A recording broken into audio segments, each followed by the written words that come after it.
Welcome to the Copyright 2.0 show, episode number 372. It's two. We're still on two. 372. I got confused because I was just tagging stuff for 373 already. My name is Jonathan Bailey. I am from the website Plagiarism Today, which can be found at plagiarismtoday.com. And joining me, after much time in a land far, far away, or so the rumor goes, is attorney Evan Sherris, who is not here to dispense legal advice, but is here to drop other types of knowledge bombs upon you. Yeah, and today I felt like I wanted to record from the beautiful fall evening. It was too nice outside, so I decided, what the hell, let's record from my bed. And what's the temperature where you're at? It is a balmy 59 degrees. Yeah, I'm kind of irate because as I'm recording this, we're like, 5 days or so from Halloween, right? And I don't know about you, but it does not feel like Halloween weather at all. It feels exactly like Halloween weather. It's like just like those cold nights, but it's kind of warmish during the day. But, when it gets to, the evening hours, you get that shiver because it's getting colder. And so that gets me in the mood for Halloween. Yeah. And I guess a lot of it is here, we got hit by the remnants of Hurricane Patricia really hard Sunday. Yeah. It actually brought us gusts of wind up to 56 miles an hour, destroyed significant portions of my Halloween light display, and set us back a day in haunt prep. So, yeah, we're a little irate at Patricia right now. But, yeah, so I think part of our problem is we've still got a lot of that tropic air hanging around. All that stuff, and I hope it's gone before Halloween, but it doesn't look like it's going to be. So it may be a warm, possibly wet Halloween coming our way, and I hope that's not the case. Would really love it dry with just a little bit of chill in the air. Right around your temperature, the 58 degrees sounds about perfect.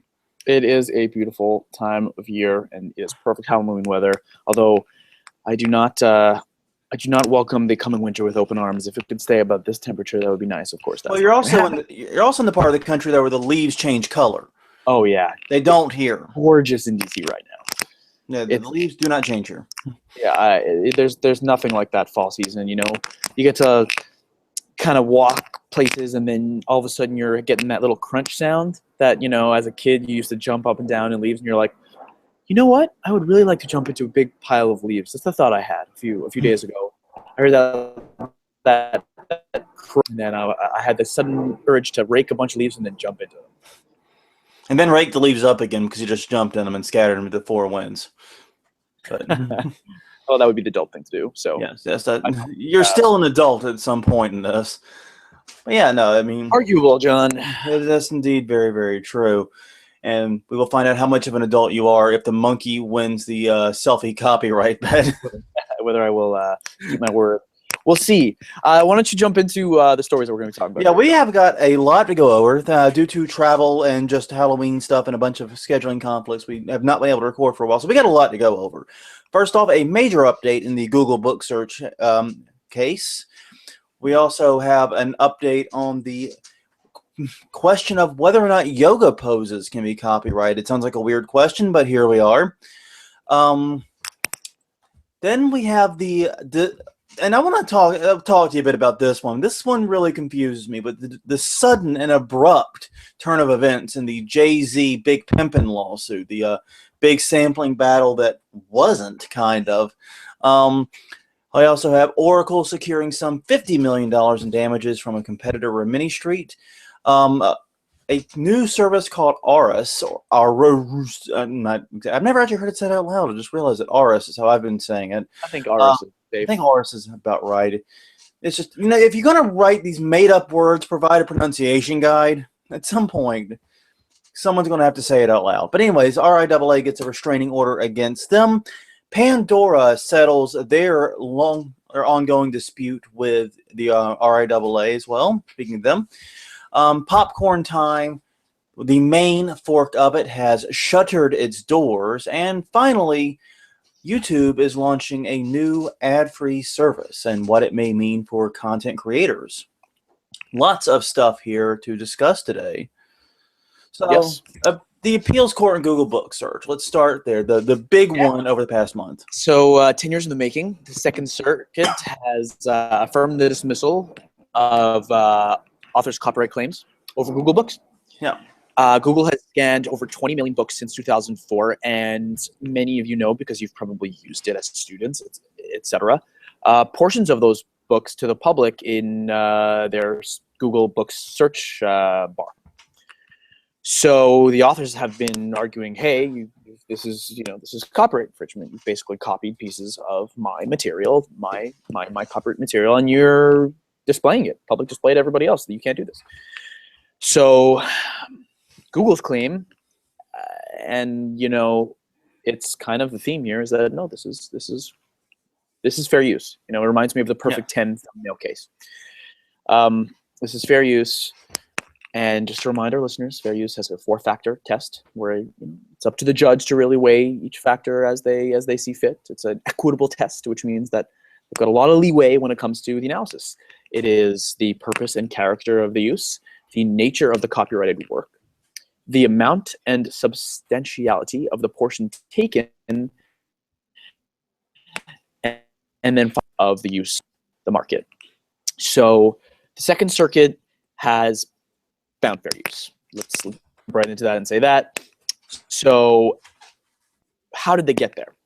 They got there in a few different ways, and it's kind of exactly what you've heard before when it comes to fair use.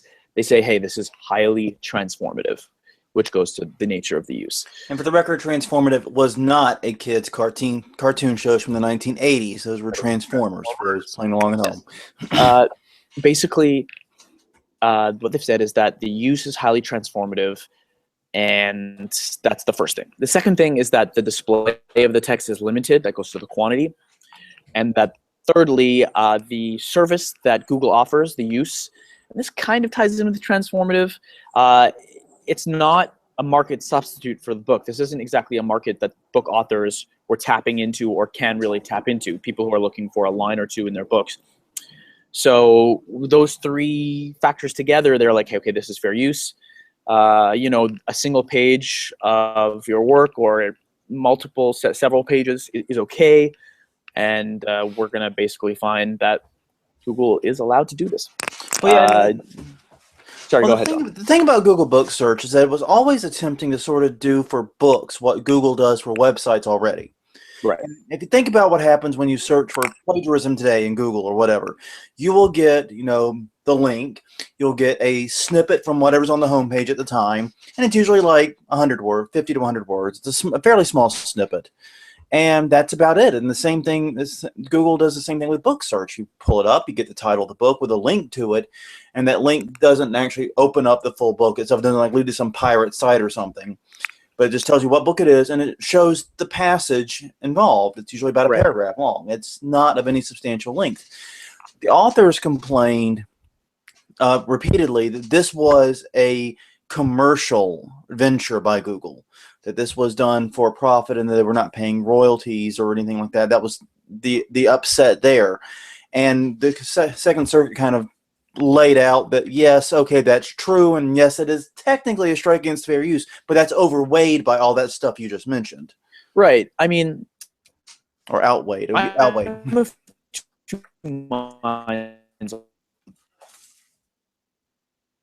So one of the points that the court makes is it's extremely useful to research and search the immense database of books they need. With this, principle owns information, right? And researchers are often after a single passage in the piece. So, disallowing Google from publishing these short pieces is kind of a step towards the monetization or the monopolization of information. So I'm totally on board with that principle of information should be available to the public and no one should own information, leading to the conclusion that this is a transformative different use. But at the same time, isn't the point of copyright to incentivize this kind of research and the arts? So how much of an author, excuse me, how much of an author's market when he writes a book is really exclusively people who want the entire book? Isn't some of the market for that author passages in that book to be able to monetize individual, maybe not pages or lines, but chapters or areas. So I think to say, kind of painting with too broad a stroke, I really like to, in an ideal world, find some sort of middle ground here where authors can be compensated for maybe not people looking up individual lines, but what about a Spotify-ish model, which of course is not the perfect model, and most artists will tell you that they hate Spotify, but what if a portion of the revenue that Google gets from traffic is divided up and sent to authors based on the amount of people searching for their books or the amount of times that their book comes up? Does that make sense to you? Kind of like, how an author gets paid per play. Well, why can't an author get a little piece of Google revenue from this part of their business, Google Books, when someone looks for industrial statistics 2008 2009 for farms, and then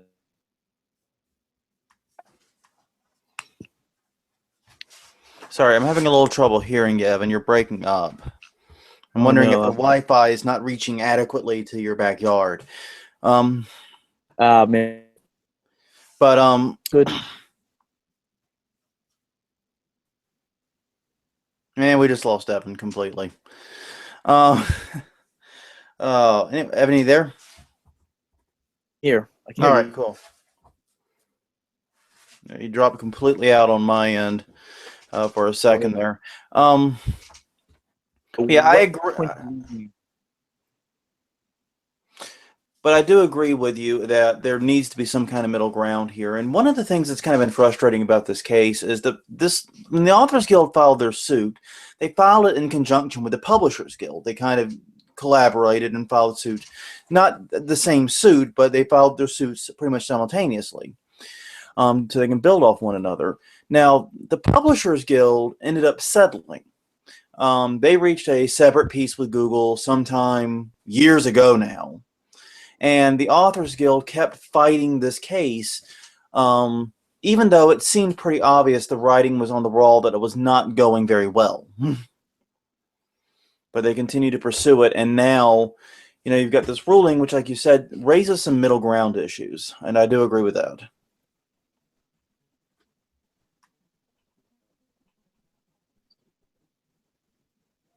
I think one of the more interesting philosophies on the whole case from reading around is the concept that we're too collectively far the rabbit hole of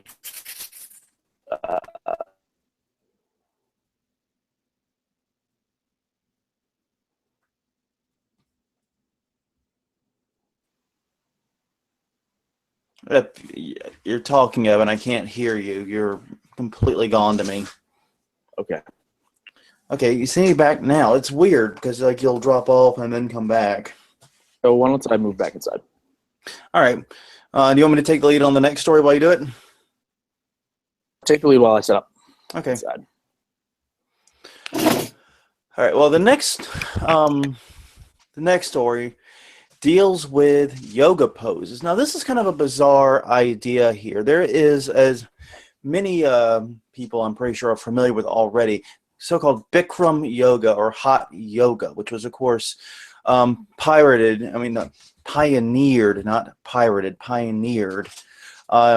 Bikram Chaudhuri. I've never actually said his name either. Chaudhuri. Long story short, he attempted to enforce a copyright in the sequence of poses that makes up the hot yoga. And long story short of it is he was attempting to enforce that copyright by threatening or attempting to sort of pressure other studios into either not performing hot yoga or at least not calling it that. Sometimes the disputes were trademark centered, sometimes though they were copyright centered. Well, some of those maligned or some of those attacked smaller yoga studios ended up deciding to fight it out, and they took it to court. And now it turns out that at least to the Ninth Circuit Court of Appeals, that you cannot copyright yoga poses or the order thereof. Now, to be clear, though, Bikram Yoga did not dispute that you could not copyright the individual poses. However, he went on to claim, like I said, the sequence of poses was copyrightable. And that raised a series of concerns for people, especially those who are in the exercise field, because they were wondering, well, if this guy says, you know, do squats then deadlifts, am I infringing his copyright whenever I make the decision to tell my clients to do the exact same thing? And the Ninth Circuit Court of Appeals basically seemed to agree with that, saying that, in short, that this is a series of motions designed to improve health, and as a result of that, they could not be copyrighted. They actually likened it at one point to trying to copyright the process of a surgery, a surgeon's scalpel, and you have to slice this way and do this and fiddle with that and so on and so forth. They basically likened it to that in their ruling, and I see we're about to get Evan back in just a second. Still, a very, very interesting ruling. It's not the type of thing you think of, but with yoga being such a huge, huge, huge business these days, it's not entirely a surprise we would see an intellectual property dispute centering around it in some degree. So, all in all, I'm pretty happy about this ruling, and I'll be eager to hear what Evan says when he's able to get set back up and hopefully better Wi-Fi. For those not watching the video, his camera seems to be moving significantly better now, so I have a feeling it was just a Wi-Fi issue. I'll have to get him a stronger router next time. Evan, are you there yet? Okay, he's still working on it. All right. Oh, another interesting element to this case, real fast, though, is that the Bikram Yoga College of India actually asks people to report illegal sites that do and perform, these particular routines. Now, what exactly that means is up for dispute, but it could also be that he's talking about the use of, very, very hot temperatures between 90 and 105 degrees as part of this. So that's why it's called hot yoga. I will wait a moment for Evan to show up because I am now officially stalling for time, and we will cut back to the audio in just a second.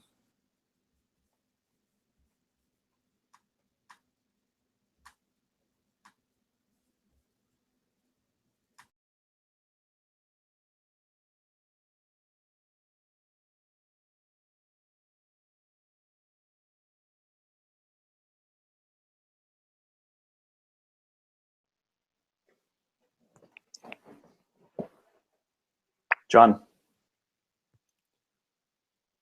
can you hear me now, my friend? I can. I muted my mic after I got done talking, so that way I can just splice the audio together. All right, man. Sorry about that. I outlined the basics of the case, told these nice folks about the Ninth Circuit Court of Appeals ruling that you can't copyright a series of yoga poses. What do you got to add? So, yoga and copyright. First of all, I love this story. Yeah. It seemed up your alley. I was really hoping you could take the lead on it. So if you've gone through the facts already, this is the way I look at this.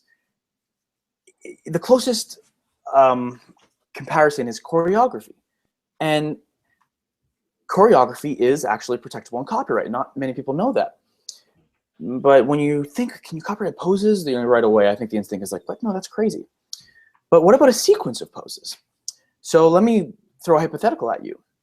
A Broadway choreographer makes, let's say, a brilliant 2-minute number for their show, records it, which of course is the prerequisite for protection. It needs to be fixed in a tangible means of expression. So it's not just, the concept of dance moves that's protected if you just make up a dance. You have to actually record it. Or write it down in some format or do something. That's a good point. I've seen copyright registrations for written, like drawn depictions of choreography. So I'm sure that's exactly how you would have to do it. if you haven't performed it yet, it would be.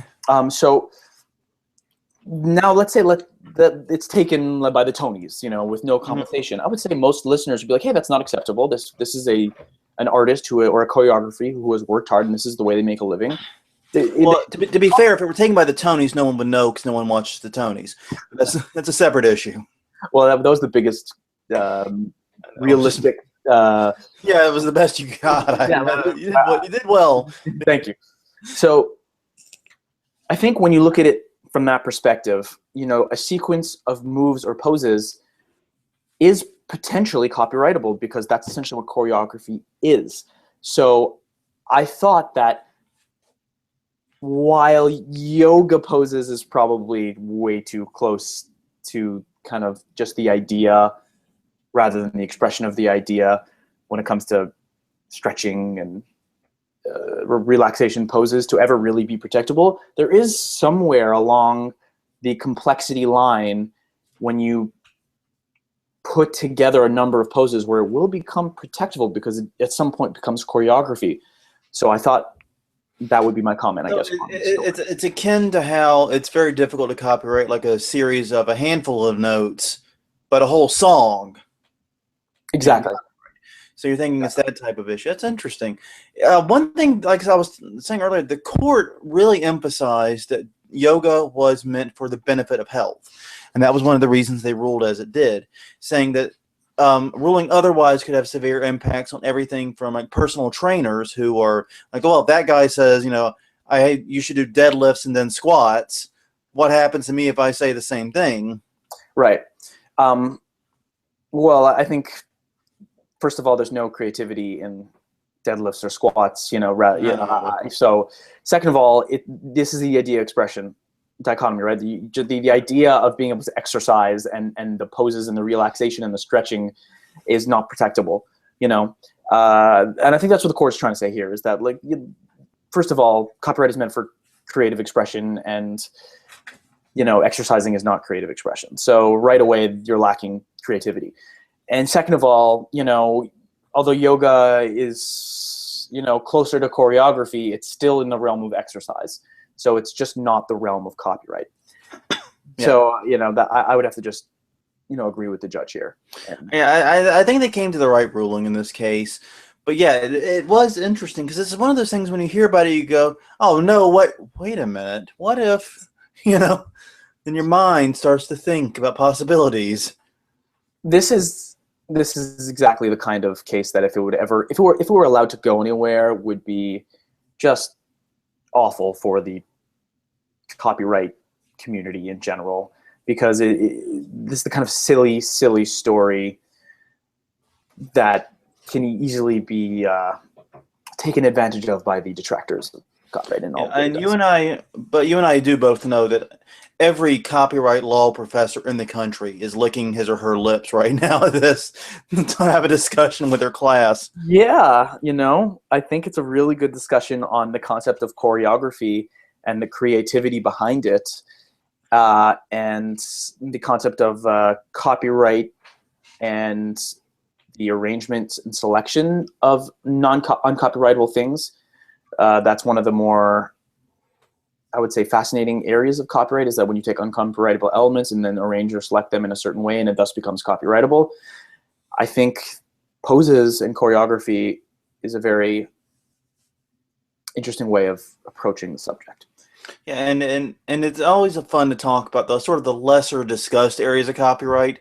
If ever we get a case about vessel hull designs, we'll know we've hit the big times. Yeah. Well, we'll have hit bingo on the little known areas of copyright. Well, I wouldn't want my yoga instructor to have to say, okay, now everyone transition to downwards, sinking canine pose, just because all of a sudden these pose names are owned, someone's property owned by somebody. That could get really unfortunate really quick. Now, the one thing to be clear about is that Bikram Yoga still has the ability to control their trademark. Obviously, you cannot open up your studio and call it, Bikram Yoga without expecting some legal repercussions, but you're free to do the damn poses, basically, you know? That's interesting because as a consumer, I never associated Bikram with a particular brand. I thought it was, generic of a particular type of yoga. Obviously, the Bikram people have been policing their own trademark well enough as to avoid genericide, but I would be very interested to see a national survey of who associates Bikram with a specific company rather than a specific style. And I would have the inclination to think that most people associate it with a specific style of yoga rather than a company. But I don't know. And you run into this with a lot of things, similar things like martial arts. You run into this like Taekwondo and Krav Maga. Mm-hmm. Those are both actually supposed to be specific companies, but Taekwondo, I believe, has been pretty genericized. And Krav Maga is probably on its way because... Right. It's one of these odd obstacles that a lot of businesses face when they just get too popular or they explode too quickly without properly managing their intellectual property. Yeah. You really have to be on top of your intellectual property as a business owner proactively. You lose a huge asset when you can no longer protect your business name. And if it does become generic, like you said, Taekwondo, like for example, those are other things that I really had no idea were just original businesses. You really lose a significant revenue stream, for you and for your heirs. You can really last almost forever as long as you're properly policed. Well, and remember, kids, at one point, aspirin was a trademark owned by the Bayer Company. Now that's why you get Bayer aspirin, not just, which is, Bayer's got to be going, dang it. Oh, so, Jay-Z. All right, this has me a little bit confused. We'll get into the facts of the case. Evan, you want to take lead? Sure. So Jay-Z's song Big Pimpin' from 1999, sampled from an Egyptian composer whose 1957 song was partially used, aka sampled. The judges ruled basically that the plaintiff here lacked standing. And that's, the timing here is odd because they're in trial. Yeah, timing was way odd. That's the part that's confusing. But standing is one of those things that doesn't go away. There are certain defenses, there's certain process that if you don't bring up early in a case, you kind of lose that. Like, for example, if you're not served properly, you can lose that. You can lose the ability to say, like, oh, service wasn't good enough, or personal jurisdiction. Yeah. There's certain areas that you can lose the right to object to. Standing is not one of them. At any point, even at the end of trial, you can show that the other person lacks standing, which is to say that they're just the wrong person to bring the lawsuit because, for example, they don't own the original copyright. That can be brought up at any time. So that's exactly what's happened here. The plaintiff lacks standing because basically the judge is like, hey, this has been licensed to the record label, and that was then licensed to Jay-Z. And this basically whole argument about moral rights, which is not part of U.S. law in any meaningful way, unless you're a visual artist with very specific cases, the third moon and all that. It's bizarre. Right. They were arguing basically that, or one of their main arguments was that Jay-Z's bikini-clad women and his unsavory lyrics violated the moral rights of the author. Yeah, that's not an argument that's going to get you very far in the U.S. Well, which should confuse most listeners who know anything about copyright law because there's no moral rights regime in the United States. So the issue became one of whether Egyptian law could be applied in the United States, and frankly, that's just a whole bag of worms that you don't want to get into. And frankly, I frankly just don't have the expertise on. Oh, what? You're not an expert on Egyptian law. What am I not paying you for, Evan? What are you not paying me for?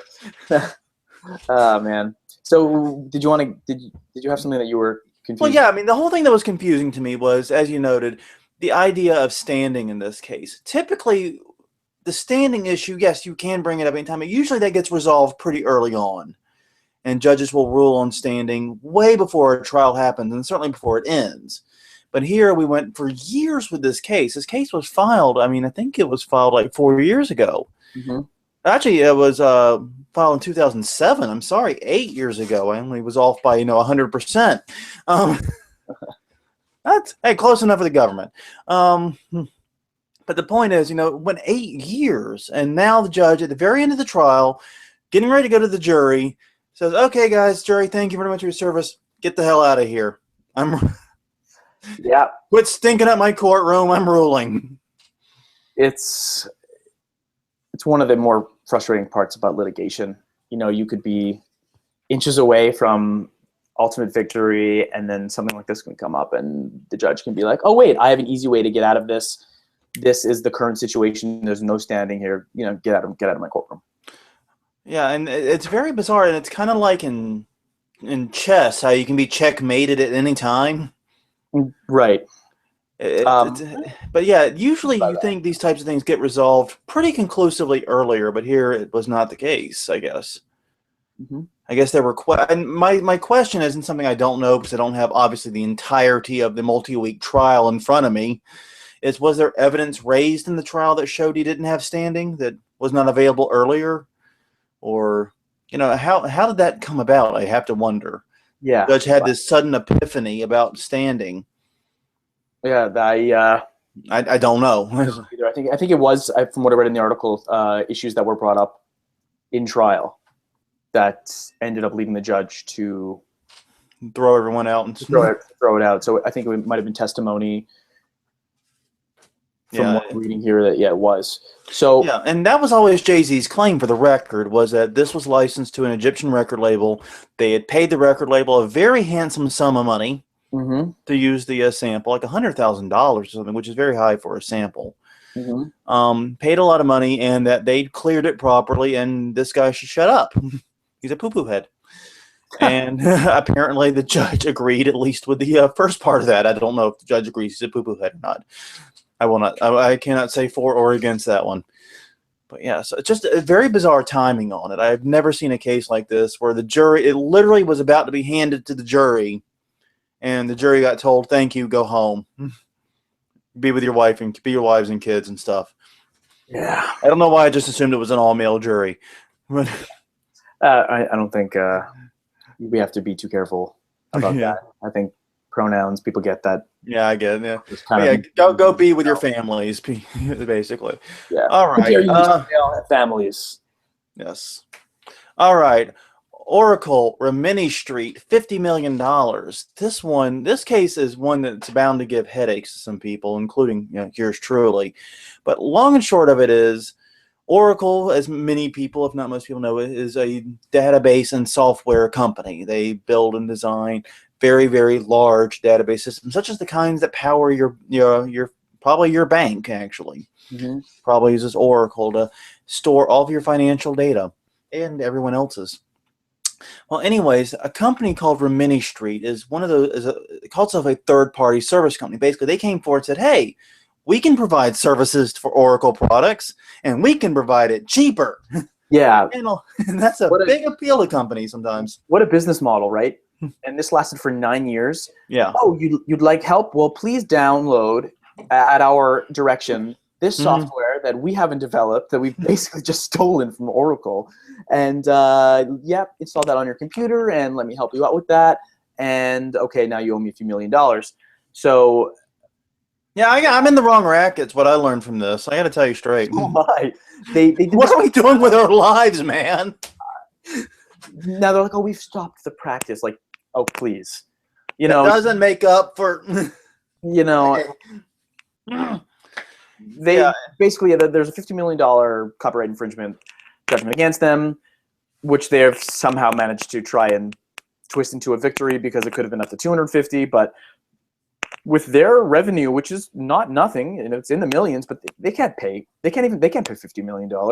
And when I looked at what Oracle initially demanded, which was $250 million, it may as well have been $1 billion, because when you look at Rimini's numbers, they have nowhere close to that kind of revenue. So My cousin, Robert Sherris, great attorney, just made partner, does complex commercial litigation. He would tell me these stories about how they would chase down these insurance companies for gigantic numbers. And it's just, as soon as they would win a judgment, they would just close down. And then they would have to take that judgment and try to apply it against the parent company, which is somewhere else in, the Caribbean. And so it's one of these unfortunate shortcomings of the legal community is that when you're trying to nail what is essentially a bad actor, a bad faith actor, even when you win, sometimes you lose. Yeah. Well, I mean, it's like I always say, come at me, hit me with a judgment. I don't care if it's $1 million or $100,000. You're going to get the exact same amount. Oh, yeah, exactly. I mean? It doesn't change. You get $100 million, you get $100 million judgment. So we'll see what happens with Rimini and whether they're able. And Oracle has another lawsuit against them. This was about the earlier practices, the ones you described. The new lawsuit is about Rimini's current practices, which Oracle finds copyright fault with. So this is Oracle versus Rimini 1. I guess we're going to have to start putting Roman numerals after these or something at some point. But yeah, I mean, basically, according to this article, and this article is on TDNet, they had a third quarter revenue of $30 million, which sounds really good. I think that was just revenue, though. Yeah, exactly. That's not profit. Yeah. And that's a big, huge difference there. Because obviously, only even like a certain percentage of that, probably 10 to 25% of that's profit. And then they probably don't just save all that in a bank somewhere ready to spend it. I highly doubt it. I think they have some sort of rainy day fund, but the worse the actor and the if someone's business model is based off something which is like plainly unlawful, the less likely it is that they're going to have a rainy day fund for when it all goes wrong. Yeah. This is closer to the case of hedge fund bankers and their asset to debt ratios than it is to suing Apple because they've done something. Quickly, John, I do want to go back. Okay. I checked and I was right, and I'm surprised that I was right because I haven't actually litigated or looked at civil procedures since law school, and I was correct. Of the 7 motion to dismiss options that you have when you file for a motion to dismiss, the 7 are lack of subject matter jurisdiction, which is basically, a federal court does copyright while a state court does contract law. Then you've got your lack of personal jurisdiction, which is that the court has really no right to bring you in because you've never been there. Then there's improper venue, insufficient process, insufficient service of process, which is 2 different things, and I'm not going to get into it, but that's probably one of the more confusing things for law students. There's failure to state a claim upon which relief can be granted, which basically means you haven't said even if everything you said is true, you haven't. You still have no case. There's no tort there. There's not. And then 7 is failure to join a party who is kind of mandatory to the whole situation. Yes. 2 to 5 are waivable, so it's only a lack of subject matter jurisdiction, a failure to state a claim upon which relief can be granted, and failure to join a party are the only non-waivable ones, and standing ends up grouping into that. So that's one of those things you cannot waive. Okay, that's interesting. Yes. Well, let's talk about Aurous. Aurous, for those reading along at home. Aurous is, this article on Torrent Freak calls it a music discovery tool, which I think is right.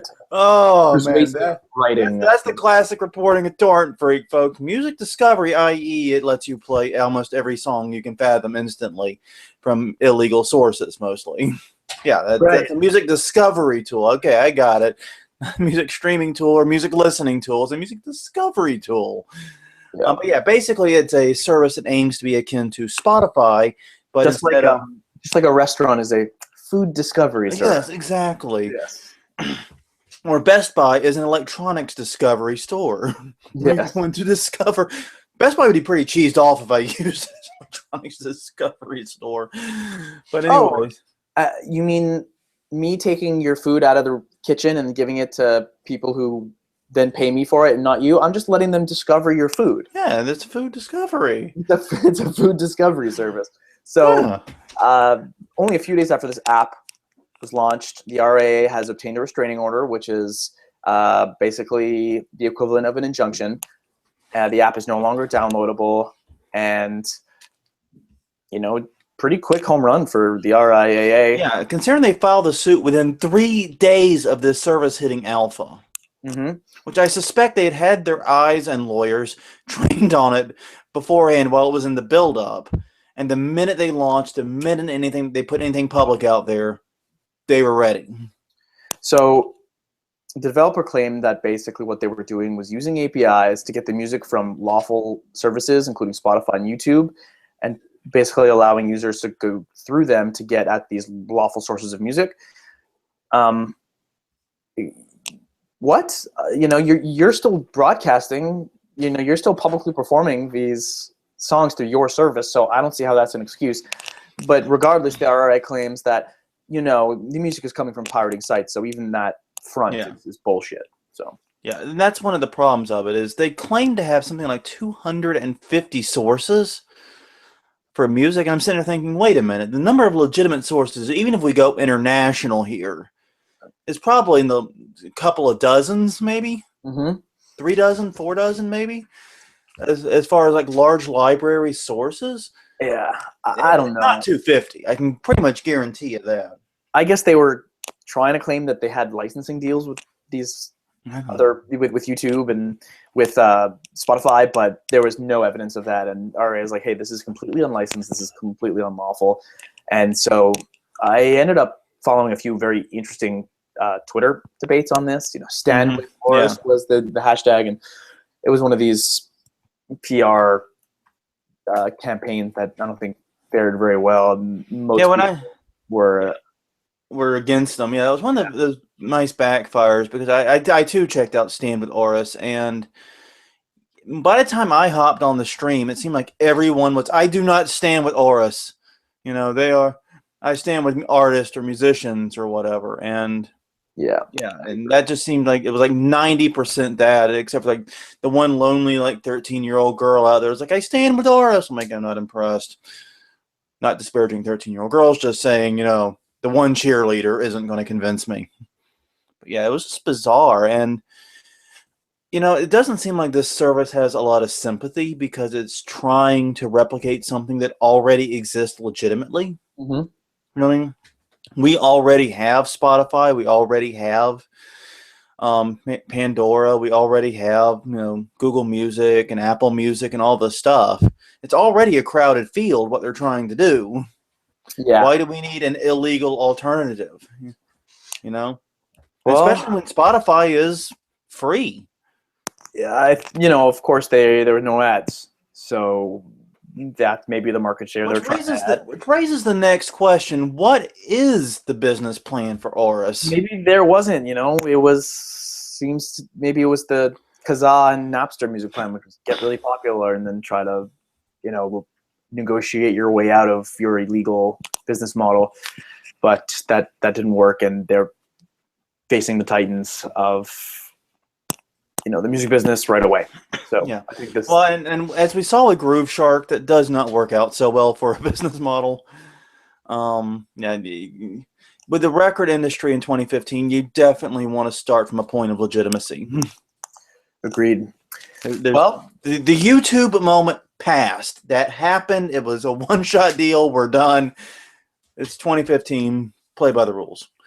Pandora now playing by the rules. Yeah, $1 deal to end their part in the pre-72 lawsuits with specifically with the record labels, not with the Turtles. They're still litigating. Yeah, and a lot of these pre-1972 artists may also still control their own tracks or have them controlled by random other entities. But still, the record labels, I'm sure, do control the lion's share of pre-1972 sound recordings. Right, and we can't really dive into what exactly that is because a lot of this deal is confidential, so we don't really get to see how the artists are going to be remunerated in this and then which artists are covered by it. But good news, I would say, for all involved. We can it's interesting. We've discussed favorites. Yeah. Well, when we discussed before how pre-1972 sound recordings are not under federal law. They are under state law, usually state common law. And, it's a bit of a mess. There's 50 different states. For a long time, many of these radio stations kind of put their fingers in their ears and said, no, they're not. There's no copyright here. When it comes to the public performance of sound recordings, we're just going to do it without paying anyone. Yeah, and that was not a wise move. Because eventually someone caught wise, namely the Turtles, oddly enough. Yes. Literally, it's funny that a band called the Turtles would be the first to anything. Yes. But they were. But John, they were. Keep telling everyone about this. I will be right back. Okay, but they were indeed the first one to reach it, and as a result, they filed lawsuits in 3 different states: New York, California, and Florida, because, like I said, state jurisdiction and different laws in each state, and they secured victories in both New York and California. Florida didn't go so good, but we're not going to discuss Florida at this exact moment. The interesting part about it is the victories and the early victories in Florida, in New York and California, ended up inspiring the record labels through the RIAA to get involved. And the RIAA certainly did get involved, and they filed their own lawsuits. And basically, they targeted both Pandora, the online music streaming service that we know, but also SiriusXM. Now, they'd reached a deal with SiriusXM previously that amounted to a $210 million settlement with them. And now Pandora, of course, its own $90 million deal to end this particular lawsuit. And this, for the record, ends all legal action in all states with the RIAA. Now, Flo and Eddie, the Turtles, they will continue with their lawsuit. They are hoping to make it a class action lawsuit, which may involve other artists who are not represented by the record labels. So, basic rundown of the states involved. The RIAA is out, but Flo and Eddie are continuing, and they are seeking to make this a class action case on their end for other artists that maybe aren't represented by the record labels. That's right. And I'm back. I was never gone. Yes, never gone. No. Never left. It's been a bit of a rough taping so far. I've but come up. This is why we have to do it weekly. We start getting rusty real fast. Yeah. We're like razors. We should definitely be changed once a week. Well, speaking of chaos, Popcorn Time. Oh God. Is in chaos as multiple developers leaving the domain name in unknown hands, having the site go down, and then it's back up, and who owns the domain, and where is it? Yeah, Popcorn Time. It's a great name. It's got a great name. It's got a great branding, and it's got, I've never actually used it. Supposedly a great UI and great design. The real genius of it is in the branding, the marketing, the packaging of it. Yeah. Because the idea of streaming over BitTorrent is almost as old as BitTorrent itself. Right. People have been doing that for a long, long time. But Popcorn Time did is basically take the idea of streaming BitTorrent and wrap it in this Netflix-like interface that supposedly almost anyone could use. Because, BitTorrent is a bit kludgy to use if you're not silly familiar with it. I am not. Of course not, John. I've never used it. I have as part of anti-piracy enforcement. I kind of have to know how to do it. To be honest, it just always seemed easier to me to find a legitimate source. I never needed to see something that badly where BitTorrent was what I wanted to do. No, it totally is. The truth is, it's not like incredibly complicated. Especially if you use I think for a while there, I don't know if it still does or not. I haven't checked this, but the Opera web browser had a BitTorrent client built in. So you would click a BitTorrent link and it would automatically start downloading. But then you got to worry about the number of seeds. You got to worry about leechers. You got to worry about, you're managing your traffic in and out. You know what I mean? You got a lot to think about. Where usually when I go to download a file, it's click download. It starts downloading at whatever speed my internet can sustain.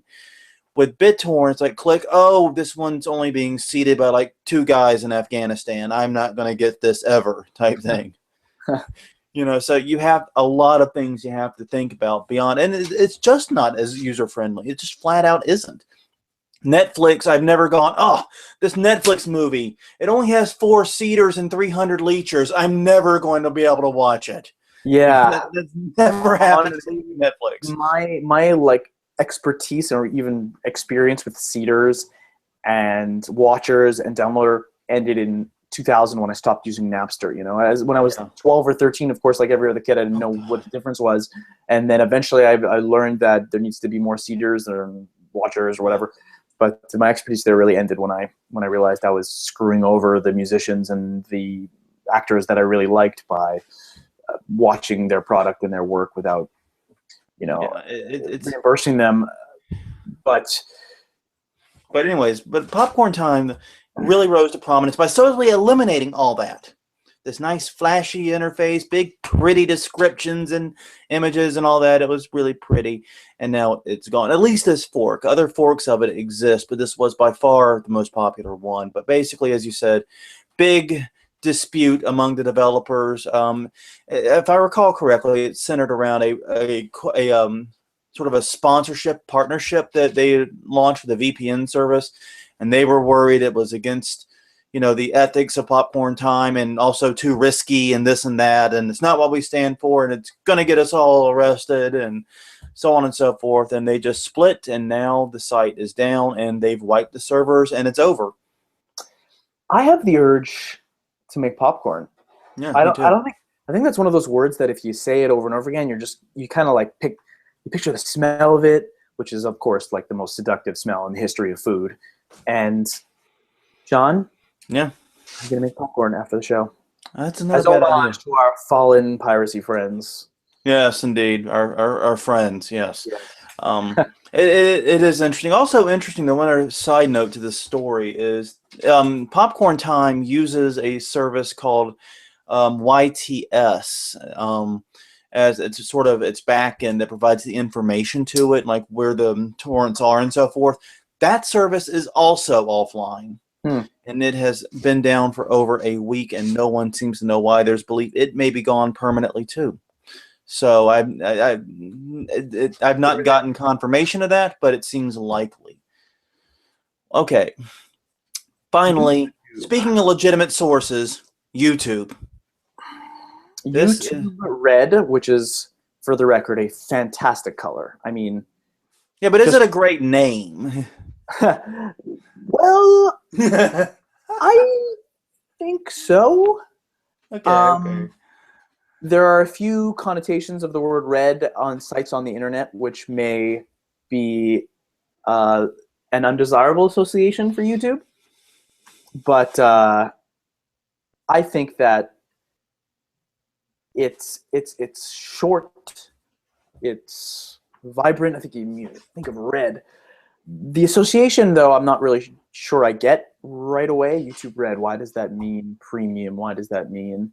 Yeah, I mean, YouTube Gold or YouTube Platinum. It's not, what I mean? That screams premium. Yeah.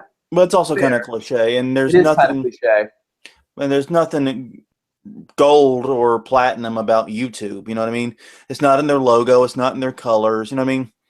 And the YouTube background box or rectangle is red already, isn't it? So will that change where it'll go to blue and now only people who use YouTube Red will get that color? I don't know. Users will be able to pay a monthly fee to have no ads. $10 a month and then $13 a month for Apple users. What? Well, yeah, basically, the way Google's approaching this is since Apple charges 30% to do in-app purchases, basically, you have, since they're going to have to pay that quote-unquote Apple tax, they're going to pass it along to the consumer directly. So rather than them taking $6.99, they're going to take $9.99 and just tack on $3 to you for using an Apple product. Now, that being said, that you may be able to register for YouTube Red, on the web and just use it that way. Right. And have it connect automatically to your iPhone when you log in with your account on your iDevice. So that may be the working. That may work. The question for me, John, is one, is 5 seconds of your life at a time worth $10 a month to get that 5 seconds back? Because, I would say 70 to 80% of the ads I do see are skippable within 5 seconds.